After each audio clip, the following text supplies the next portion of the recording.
জামুগুৰিহাটৰ চৌবাৰী ব্যৱসায় কেন্দ্ৰত নিশা সংঘটিত হ'ল চুৰিকাণ্ড।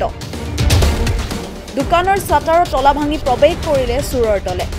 জেকে এণ্টাৰপ্ৰাইজ নামৰ হাৰ্ডৱেৰ দোকানখনৰ পৰা নিশা চোৰে নিলে 25টা পানী উঠোৱা বৈদ্যুতিক মটৰ আৰু নগদ 4,000 টকা।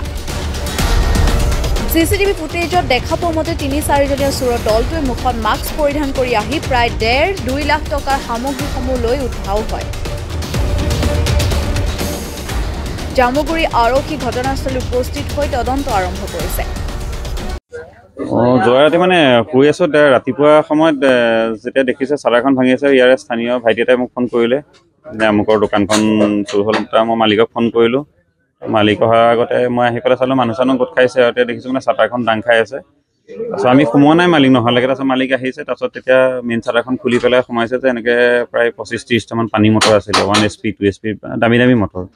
মানে তেতিয়া মালিক সোমাই পেলাই চাইছে যে মটৰকেইটা লৈ গ'ল। তাৰপিছত বোলো চিচিটিভিটো চাওঁতে মানে ভিতৰৰ গোটেই প্ৰথম ফুটেজখিনি পাইছোঁ আৰু মুখত মাস্ক মাৰি আছে। দুজনে মটৰ চটৰখিনি এনেকৈ পাৰ কৰি আছে, বাহিৰত আৰু কেইজন আছেতো ওলোৱা নাই। তাৰপিছতে চিচিটিভি ফুটেজ চাইছোঁ মানে 3-4জন ল'ৰা আহিছে, আহি পেলাই চাটাৰখন ভাঙিছে, ভাঙি পেলাই গোটেই বস্তুখিনি লৈ গৈছে। এইটো হ'ব প্ৰায় 1.5 লাখ টকামানৰ মাল হ'ব, 1.5 লাখ টকাৰ মাল হ'ব।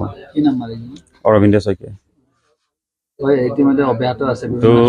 তো মানে আপোনাৰ কণ্টিনিউ চলিয়ে আছে। চোৰ আজি হৈছে, কালি হৈছে, তেনেকৈতো ধলাই বিলতো হৈছে, অ'ত মানে হৈয়ে আছে। এতিয়া পুলিচ প্ৰশাসনে পেট্ৰলিং দিয়ে, জানো গম পাওঁ আহে তেওঁলোক, কিন্তু তথাপিওতো আৰু সময়টো হৈছে আপোনাৰ 2:10, 2:13 মানত হৈছে ঘটনাটো। গতিকে আৰু 4 লেনটো সিফালে হোৱাৰ পৰা ইফালে যাতায়াতটো গাড়ী ঘোঁৰা একদম হেৰি নোহোৱা হ'ল। গাড়ী ঘোঁৰাৰ সুবিধা আৰু লাইটো জ্বলি আছে, গতিকে লাইটৰ পোহৰত গাড়ী ঘোঁৰা নথকাৰ ফলত আৰু জনশূন্য হৈ থাকে চেণ্টাৰটো, আৰু পহৰা চহৰা আমাৰ ইয়াত ব্যৱস্থাটো নাই, সেইবিলাক চোৰে সুবিধা লৈছে।